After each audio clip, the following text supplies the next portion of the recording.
What's up, you guys and girls? This is Tim Traver, the managing editor of the Diecast Collective. Tonight, depending on what part of the world you're from, we're doing an early week feature. Sadly, today we do not have any um, retro review today, so we're not doing a retro Tuesday today, unfortunately. But however, we are be doing a actual early week feature, which I haven't done one of these in a long while, and I kind of wanted to do it with um, this 91 Mitsubishi not 3000, but 91 Mitsubishi Eclipse GSX. Um, and I found in the research when I did this, I found out that they only made so many cars in all-wheel drive. It didn't say specifically the amount, but however, it was uh, also part of it. Now, also, I'm gonna let you know, um, Mitsubishi. People get it mixed up. They ran the Mitsubishi and Diamond. It was Diamond Chrysler, or it's some other term that they used in the 80s through the 90s. But basically, you could say they ran it from 85 through almost to 2000 with the partnership between Mitsubishi and Chrysler. Um, and then also, because Eagle is technically, well, Eagle and AMC American Motors were followed underneath uh, Chrysler, or the Mopar brand, or whatever you want to refer it to.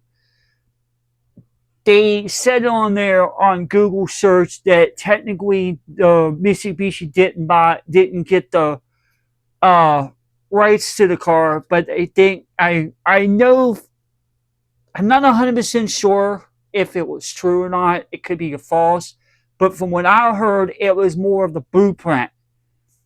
Um, that's when in the early 90s when you saw the Eagle Talent come out.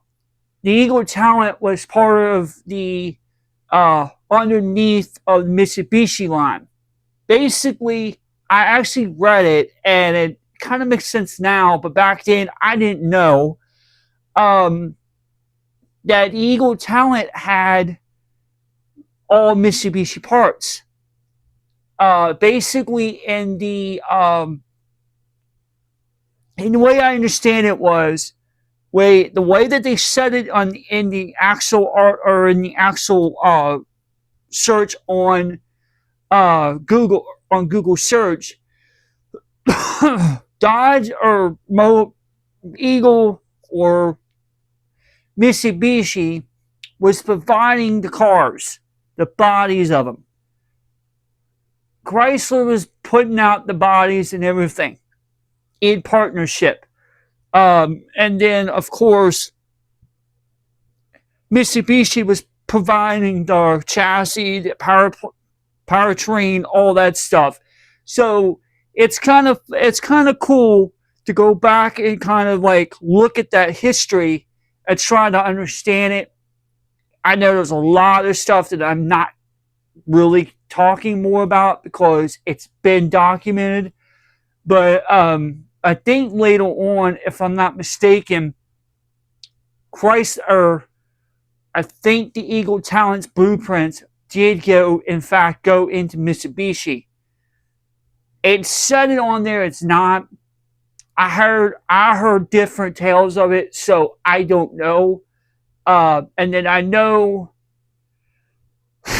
in 2012, this particular car, the GSX line, stopped completely. Which is sad, but that's how it went, and then it snowballed afterwards because the whole line of the Eclipse ended. Uh, the it was I think it was,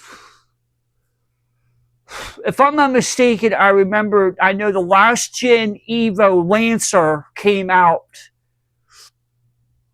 2016 to 2017. I think shortly before, I think it was like 2015, 2016, is when the whole entire Eclipse line got cut off. They discontinued it. I have to go back and research that a little bit more, and I know I'm kind of a little bit over, but oh well.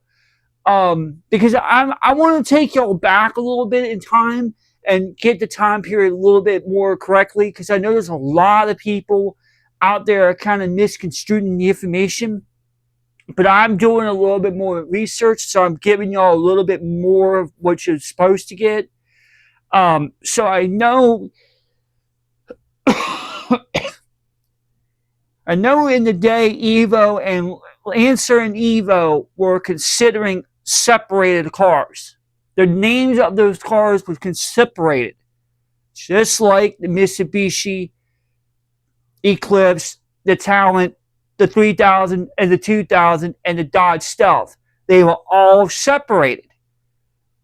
But because of Diamond Chrysler or Chrysler and Mitsubishi had a what they call a alliance, or a, I wouldn't say a merger, they more likely had a partnership between the two companies, had two partnerships together. They made over 10 years, 10 to 15 years of a lot of cool stuff. So we're talking about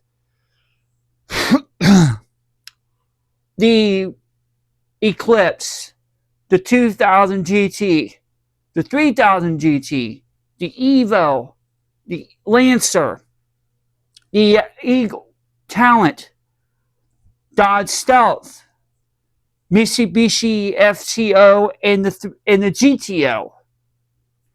They were all collaborated underneath these two companies, but in reality, that was what was going on in the 90s, because that's how everything was so developed and so cool.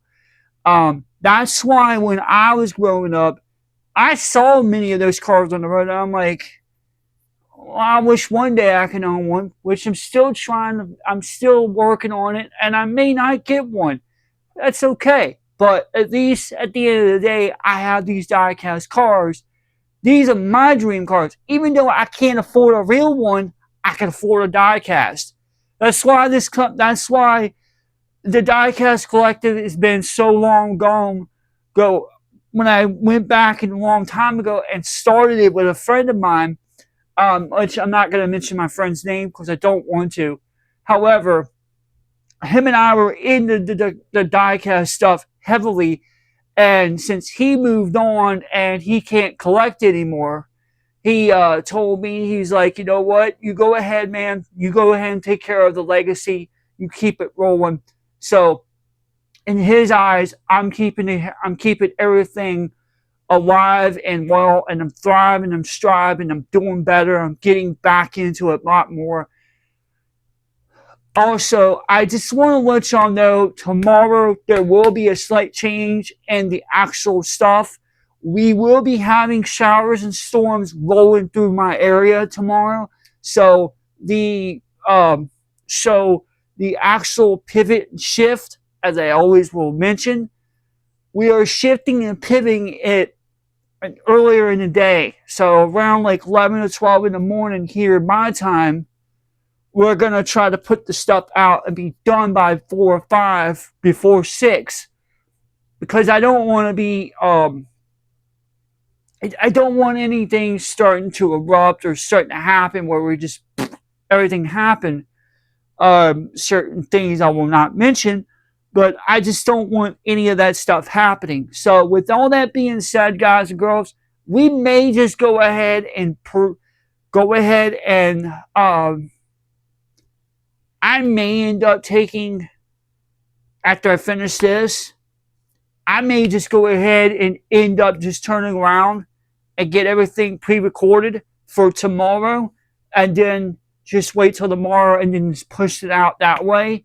Or I can do it all one time tonight and put it out tomorrow, and then I don't have to worry, which just might be what I'm going to do. So guys and girls, I'm going to cut this really, really short. I'm going to go ahead and let y'all know I'm going to go ahead and get Monday or Wednesday stuff out of the way now. And I'm just going to post date it for tomorrow. And then I don't have to worry about coming in to work tomorrow. I may be off. So there you go. It's a little off day for everyone at the Diecast Collective. I hope everyone enjoys this video. And don't worry, I'll put everything in the description box below and tell you exactly what it is and all that good stuff. Until next time, we're out.